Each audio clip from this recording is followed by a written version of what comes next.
Okay, good morning and welcome to Yeshiva YouTube, Iyun with Benzion. Today we're analyzing Kesubos stuff, Kuf Zion. The Gemara cites a machlokas in Rav and Shmuel, a woman whose husband goes overseas. Can she come to Benzion and collect mazonos? A husband has to feed his wife, has to sustain his wife, whatever food, whatever clothes she needs. He's away. He's away for a long time. Come to Benzion, let me go sell property of his, sell movable objects of him, collect my mazonos that he owes me. So Rav says we give her mazonos. Shmuel says we don't give her mazonos. Now we had a machlokas about this in the Mishnah between Chana and Bnei Kohanim Gedolim. Everyone seemed to agree over there that she gets mazonos. The question is whether she has to take a shvua or not. But presuming that she does take a shvua, so then she would be entitled to collect mazonos.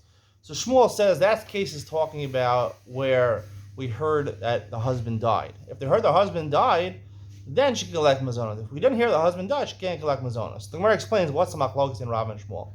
Rav says she gets mazonos. Hamashubadla, right? When you're writing the ksuva, you're mashabed, you're goofed even to work, right? You have to go and get a job in order to provide mazonos for your wife. It's like a chov, right? When someone borrows money, right? They have to pay it back. Here, he's borrowing from his wife. He owes his wife mazonos. Shmuel says yes. We'll discuss Shmuel in a second. Shmuel says, well, maybe maybe he gave her food. He gave her money in her pocketbook. He's not telling us about that. Fly went in my eye. He's not telling us about it. Or another possibility is that he said, he said, whatever your wages are should be enough to cover your expenses. I don't have to give you mazonos if you keep your wages. Normally the husband gets the wages. He says, you keep your wages, you feed yourself. He's entitled to do that. We're worried maybe he said that, so she's not entitled to mazonos. However, it comes out from the Gemara clear, the Gemara uses the answer and answer all these b'shayos and braisos according to Shmuel, that if we heard that he died, even Shmuel would say that she's entitled to mazonos. Now, what about Shmuel's concerns, right? Aren't we concerned according to Shmuel, Sari Afisa, right? So we heard that he died, but maybe before he died, he put a lot of money in her pocketbook, or maybe before he died, he made an agreement with her. I'm not obligated to feed you anymore. Whatever your wages are should be enough to pay for your mazonos, to pay for your sustenance. Why aren't we worried? So Rashi tries to deal with this. The second Rashi on Kov Zion and Aleph, he says, right?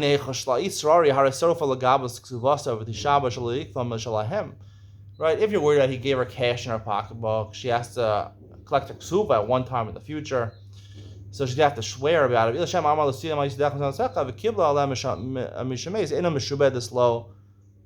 meshubad to him.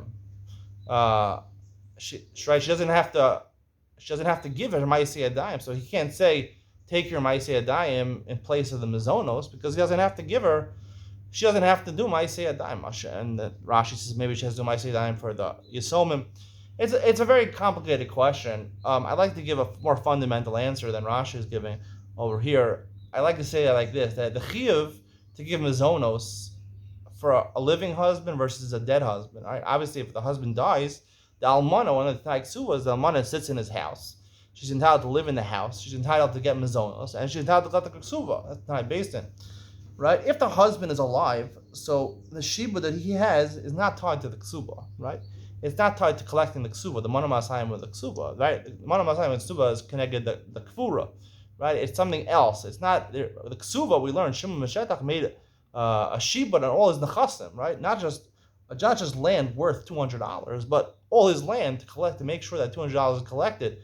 So the ksuva contains a shibud on all of his property, right? So after he dies, and he promised her that tonight basically she collects mazonos, the mazonos is tied to the ksuva, right? Because if she gets the ksuva, the yisomim no longer have to give her mazonos.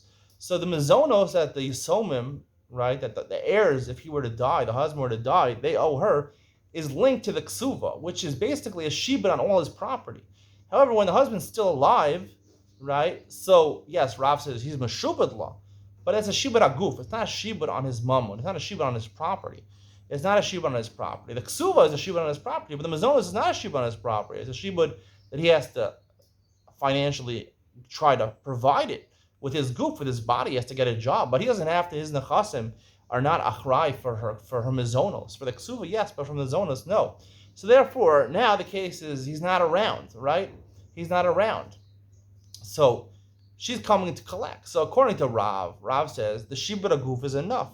What is a shibud? A shibud I've explained many times. A shibud is not, it's not it's not a proof. It's a zchus, it's a right. It's not an ownership, a chazaka or a bailos. It's not something like that. It's a right that I have to collect. It's a lien on your property, a lien on his body. So when he is not present, right? He's alive, but he's not present.